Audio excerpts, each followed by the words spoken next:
మా latest videos కోసం మా ఈ తెలుగు న్యూస్ ఛానల్ సబ్స్క్రైబ్ చేసి గంట సింబల్ యాక్టివేట్ చేసుకోండి. రేపే అత్యంత పవిత్రమైన మాఘశుద్ధ పంచమి. దీనినే మనం వసంత పంచమి లేదా శ్రీ పంచమి అని ఎంతో భక్తితో పిలుచుకుంటూ ఉంటాం. ఈ ఏడాది ఈ పర్వదినం శుక్రవారం రోజు రావటం మరీ విశేషం. వసంత పంచమి అంటే సాక్షాత్తు ఆ చదువుల తల్లి సరస్వతీదేవి జన్మించిన రోజు. జ్ఞానానికి, కళలకు, వివేకానికి మూలమైన ఆ తల్లిని పూజించే ఈ రోజున ఇంట్లో ఉన్న ఆడవాళ్ళు ఈ కూరను వండితే చాలు మీ కుటుంబం జాతకమే మారిపోతుంది. మీ ఇంట్లోకి వద్దన్న ధనం వచ్చి చేరుతుంది. మీ పిల్లలకు ఆయుష్ మరియు అపారమైన జ్ఞానము పెరుగుతుంది. కొడుకులు ఉన్నవారు ఈ వీడియోను అస్సలు మిస్ అవ్వద్దు. ఎందుకంటే మీ సంతానం వృద్ధిలోనికి రావడానికి ఇది ఒక అద్భుతమైన అవకాశం.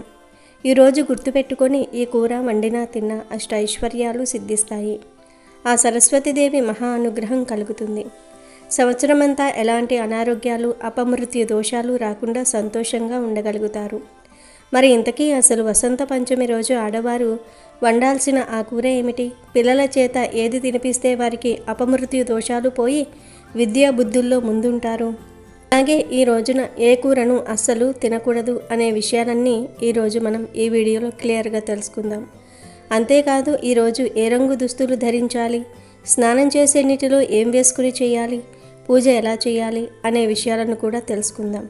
ఫ్రెండ్స్, ఈ అద్భుతమైన విషయాల గురించి తెలుసుకునే ముందు ఈ వీడియోని ఇంకా ఎవరైనా లైక్ చేయకపోతే వెంటనే ఒక లైక్ కొట్టండి. అలాగే మన ఛానల్ని సబ్స్క్రైబ్ చేసుకొని కామెంట్ బాక్స్లో ఓం సరస్వతియే నమః అని టైప్ చేయండి. ఆ తల్లి అనుగ్రహం ఉంటే మన జీవితాలలో అజ్ఞానమనే చీకటి పోయి జ్ఞానమనే వెలుగు నిండుతుంది. వసంత పంచమి రోజున ప్రకృతి అంతా కొత్త కళలను సంతరించుకుంటుంది. చెట్లు చిగురిస్తాయి, పూలు పూస్తాయి. అందుకే ఈ రోజును వసంత కాలపు ఆరంభంగా భావిస్తారు. ఈ పవిత్రమైన రోజున పిల్లలు, పెద్దలు అందరూ కూడా పసుపు రంగు లేదా తెల్లటి రంగులో ఉండే దుస్తులు ధరిస్తే చాలా మంచిది. పసుపు రంగు అనేది సరస్వతీదేవికి అత్యంత ఇష్టమైన రంగు. ఇది జ్ఞానానికి మరియు శక్తికి చిహ్నం. అందుకే పిల్లలు, పెద్దలు అందరూ రేపు పసుపు రంగు దుస్తులనే ధరించండి. దీనివల్ల సంవత్సరమంతా మీకు కలిసి వస్తుంది మరియు అష్టైశ్వర్యాలు సిద్ధిస్తాయి. ఈరోజు ఉదయాన్నే ఆడవారు త్వరగా నిద్రలేచి ఇంటిని శుభ్రం చేసుకుని పిల్లలను కూడా త్వరగా నిద్రలేపాలి. పిల్లలకు తలస్నానం చేయించి కొత్త బట్టలు లేదా ఉతికిన బట్టలు వేయించి ఇంటి ముందు అందమైన ముగ్గులు వేయాలి. ఆ తర్వాత పిల్లలతో కలిసి తల్లిదండ్రులు సరస్వతి పూజ చేయాలి. పూజలో సరస్వతీదేవి ఫోటో దగ్గర పుస్తకాలు, పెన్నులు ఉంచి తెల్లటి పూలతో పూజించటం వల్ల పిల్లలకు విద్యాభ్యాసం బాగుంటుంది. పూజ సమయంలో సరస్వతి నమస్సుభ్యం వరదే కామరూపిణి విద్యారంభం కరిష్యామి సిద్ధిర్భవతు మే సదా అనే శ్లోకాన్ని లేదా శ్యామలా దండకాన్ని లేదా నవరత్న మాలికా స్తోత్రాన్ని పఠించాలి.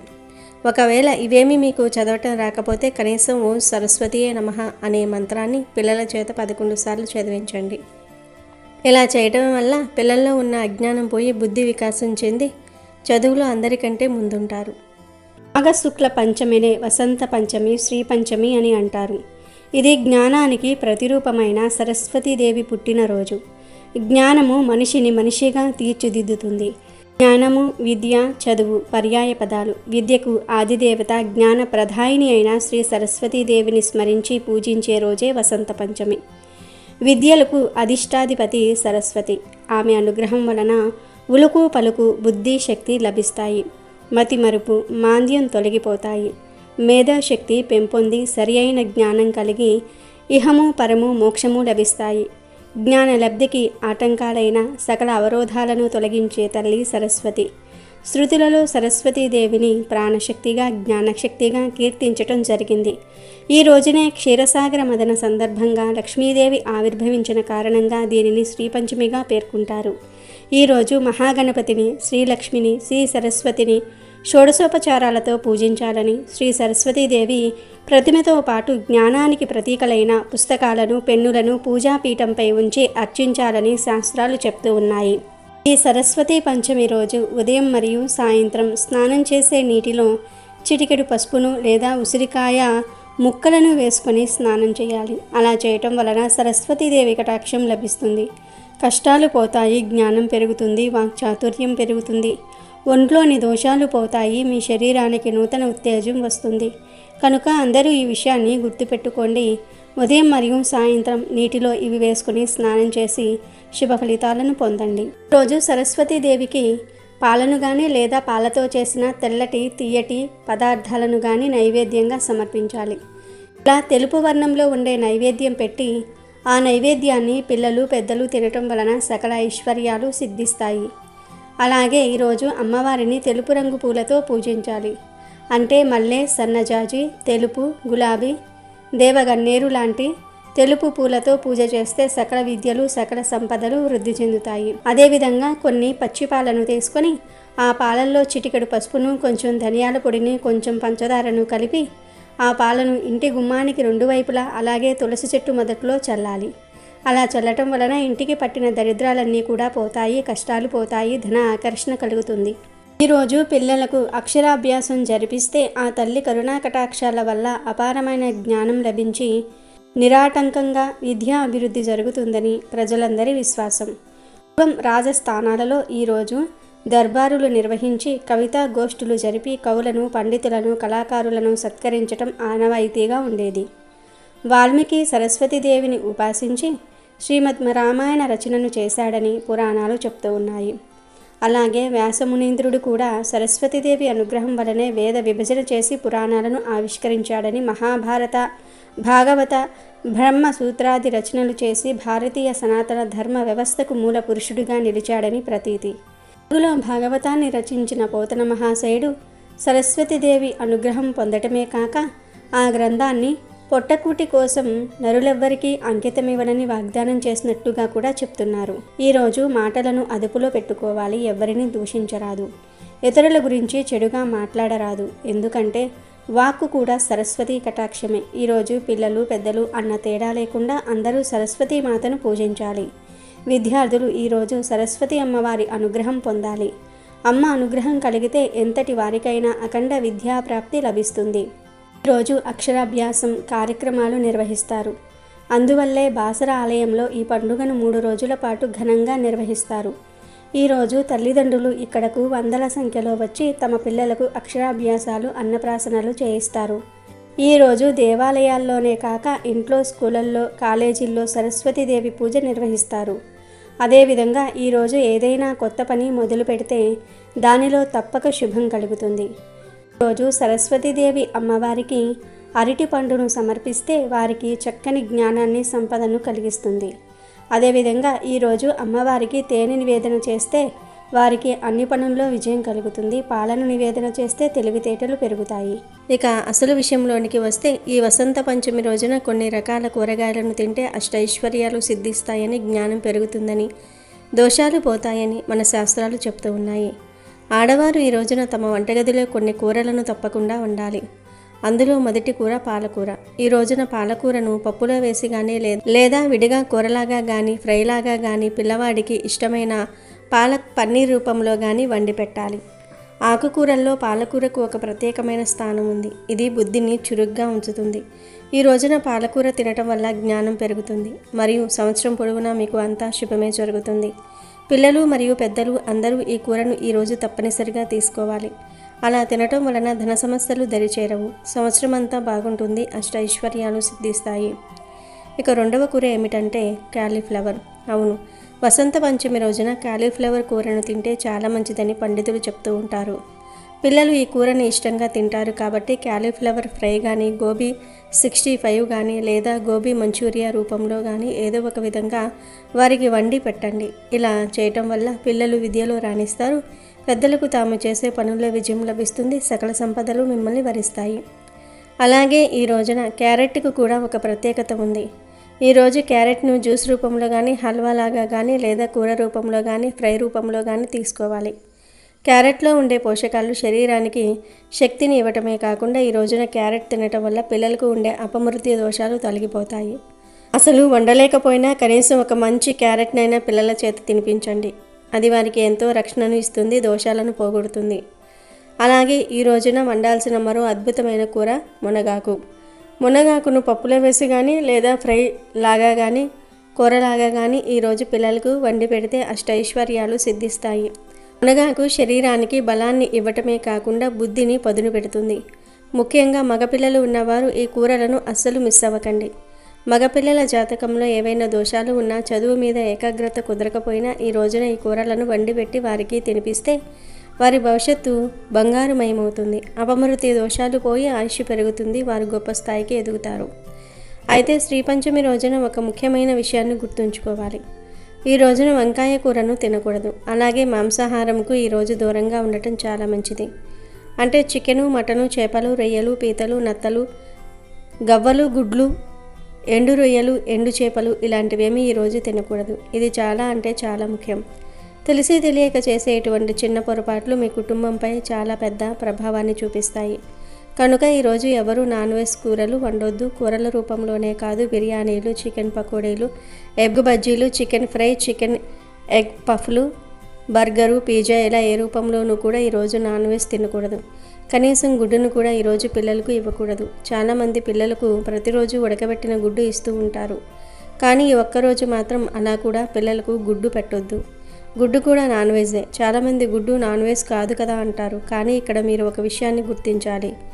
కోడిగుడ్డు అనేది ఏ చెట్టుకో మొక్కకో కాసే కాయ కాదు కదా. అది కూడా ఒక జీవికి సంబంధించిందే. కాబట్టి కోడిగుడ్డు కూడా నాన్ వెజ్ కిందికే వస్తుంది. ఈరోజు ఎగ్స్ వండటం కూడా నిషిద్ధమే. పిల్లలకు ఇష్టం కదా అని వండితే అది వారి ఆరోగ్యంపై బాగా ప్రభావం చూపే అవకాశం ఉంటుంది. కనుక ఈరోజు నాన్ వెజ్ జోలికి వెళ్ళకండి. కొని ఇంటికి తేకండి. అసలు తినకండి. ఈ వసంత పంచమి రోజు సాయంత్రం కూడా వీలైతే ఆడవారు తులసి కోట దగ్గర దీపం వెలిగించి పిల్లలతో నమస్కారం చేయించండి. చదువులో వెనుకబడిన పిల్లలకు ఈ రోజున ఒక కొత్త పెన్నును లేదా పుస్తకాన్ని కొని ఇచ్చి దాని మీద సరస్వతి అని రాయించండి. ఇది వారిలో ఉన్న భయాన్ని పోగొట్టి ఆత్మవిశ్వాసాన్ని నింపుతుంది. ఈ వసంత పంచమి రోజున చేసే ఈ చిన్న చిన్న పనులు మీ జీవితంలో పెద్ద మార్పులను తీసుకొస్తాయి. ఈరోజు కుటుంబ సభ్యులందరూ కలిసి సంతోషంగా గడపండి. ఎవరితోనూ గొడవ పడకండి. శాంతి ఉన్న చోటే శారదామాత కొలువై ఉంటుంది. ఋగ్వేదంలోనూ, దేవీ భాగవతంలోనూ, బ్రహ్మ వైవర్త పురాణంలోనూ, పద్మపురాణంలోనూ చదువుల తల్లి సరస్వతీదేవి గురించి వివిధ గాథలు ఉన్నాయి. వాగ్బుద్ధి, వివేకం, విద్య, కళలు, విజ్ఞానం వీటన్నిటికీ ఆదిదేవత సరస్వతీదేవి.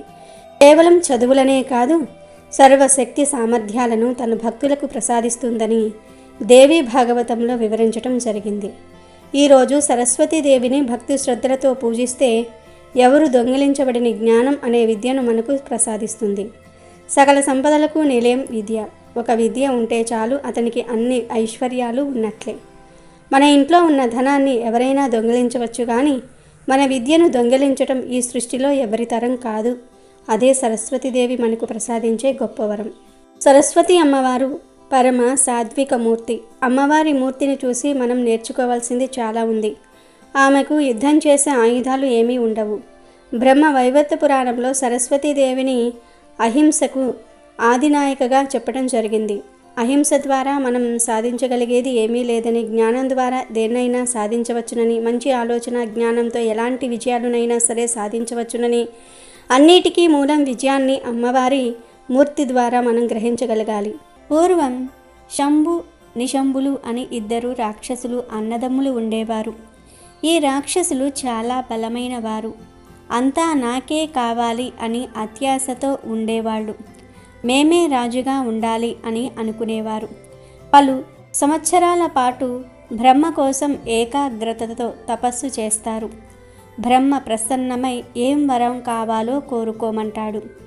ఎవరి నుంచి మరణం లేకుండా కేవలం స్త్రీ ద్వారానే మరణం కలగాలని వరం కోరుకుంటారు.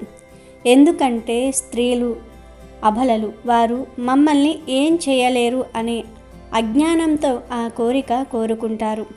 బ్రహ్మగారు వరం ఇచ్చేస్తాడు. ఇక వరగర్వంతో శంభు, నిశంభులు స్వర్గానికి వెళ్ళి యుద్ధం చేసి అక్కడున్న కల్పవృక్షము, కామధేనువు అన్నిటినీ కూడా తెచ్చుకుందామని ప్రయత్నిస్తారు. ఆ వస్తువులను ఎవరు సృష్టించారు? వారి దగ్గరికి వెళ్ళి పట్టుకోవటం మంచిదని నారదుడు ఆ శంభు, నిశంభులకు విన్నవిస్తారు. నారదుడు ఆ మాట అనగానే శంభు, నిశంభులు పాతాళానికి వెళ్ళిపోతారు. శంభు, నిశంభులు భూలోకానికి వెళ్ళి ఋషులను, మునులను భయపెడతారు. మీరు చేసే యజ్ఞయాగాదులు మాకే చెందాలని హెచ్చరిస్తారు. ఋషులు యజ్ఞయాగాదులు చేయటం మానేసి తపస్సు చేసుకునేవారు. భూలోకంలో, దేవలోకంలో అందరూ విసిగిపోయి అమ్మవారి దగ్గరికి వెళ్ళి వాళ్ళ బాధలను విన్నవించుకున్నారు. నారాయణుడు అమ్మవారికి ఈ విధంగా మొరపెట్టుకున్నారు. నీవు ఏదో ఒక రూపం ధరించి వారిని నశింప చెయ్యమని వేరుకుంటారు. అప్పుడు అమ్మవారిలో నుంచి సరస్వతీదేవి అమ్మవారు బయటకు వచ్చింది. తెల్లటి హంస మీద కూర్చొని తెల్లటి వస్త్రాలు ధరించి వీణ వాయించుకుంటూ మహాసరస్వతి అమ్మవారు ఉద్భవించినది. కానీ ఇంత సాత్వికంగా ఉన్న అమ్మవారు ఈ శంభు నిశంభులను ఏం చేస్తుంది అని అందరూ అనుకుంటారు. అప్పుడు ఆ దేవి హిమాలయాలలోకి వెళుతుంది.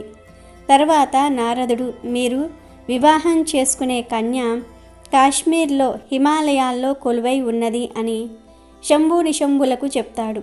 అప్పుడు వాళ్ళు మాకు ఆమె కావాలని చండా ముండా అనే అసురులను అక్కడికి పంపిస్తారు. వారు ధూమ్రాక్షుణ్ణి పంపిస్తారు. ఆ ధూమ్రాక్షుడు అమ్మవారి దగ్గరికి వెళ్ళి చండా ముండలు నిన్ను తీసుకుని రమ్మన్నారు అని చెప్తాడు. అప్పుడు అమ్మవారి వాహనమైనటువంటి హంస సింహమవుతుంది. సింహం ధూమ్రాక్షుణ్ణి తినేస్తుంది. అప్పుడు చండా ముండలు మాకు ఇది లెక్క కాదని అమ్మవారి దగ్గరికి వెళతారు. అప్పుడు అమ్మవారు ఎర్రని రక్తవర్ణంలోనికి మారిపోతారు. భయంకరమైన రూపాన్ని అమ్మవారు ధరిస్తుంది. చండాముండలు అమ్మవారి రూపాన్ని చూడకుండా ఆమెలో ఉన్న సౌందర్యాన్ని చూస్తారు. అమ్మవారిద్దరినీ కూడా సంహరిస్తుంది.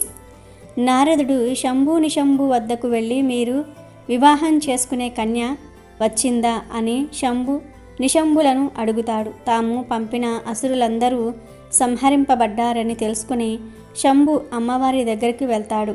అమ్మవారితో యుద్ధం చేస్తాడు. సింహాన్ని జయించడానికి సింహ రూపం ధరిస్తారు. సింహాన్ని జయించడానికి ఏనుగు రూపం ధరిస్తాడు. అయినా సరే అమ్మవారు అతనిని సంహరిస్తుంది. ఆ తరువాత శంభుడు అమ్మవారి దగ్గరికి వెళ్తాడు. అప్పుడు అమ్మవారు మొదలు నేనెవర్ని తెలుసుకో అని అంటుంది. నీ బుద్ధి మందగించిన అంతవరకు నేనెవరిని గుర్తు తెలియకుండా ఉంటారు. స్త్రీ అబల కాదు అని అమ్మ చెప్తుంది. వెంటనే అమ్మవారు అష్టాదశ భుజ శక్తులతో తన సింహంతో శంభుణ్ణి సంహరిస్తుంది. అప్పుడు దేవతలంతా ప్రత్యక్షమవుతారు. పూల వర్షం కురిసింది. దేవ దుందువినాదాలు మ్రోగాయి. అప్పుడు దేవతలంతా నీ ఉగ్రరూపం కంటే సాత్విక రూపమే మాకు బాగుంటుంది అని అమ్మవారితో చెప్తారు. ఈ మహామాయ సరస్వతి అమ్మవారి వల్ల అవిద్య తొలగిపోతుంది, జ్ఞానం కలుగుతుంది. ప్రజలంతా అమ్మవారిని ప్రార్థిస్తారు. మనలోని అవిద్యలే శంభు నిశంభులు. ఆ అవిద్య పోయిందంటే జ్ఞానం లభిస్తుంది. జ్ఞానం కోసం సరస్వతీదేవిని ఆరాధించాలి.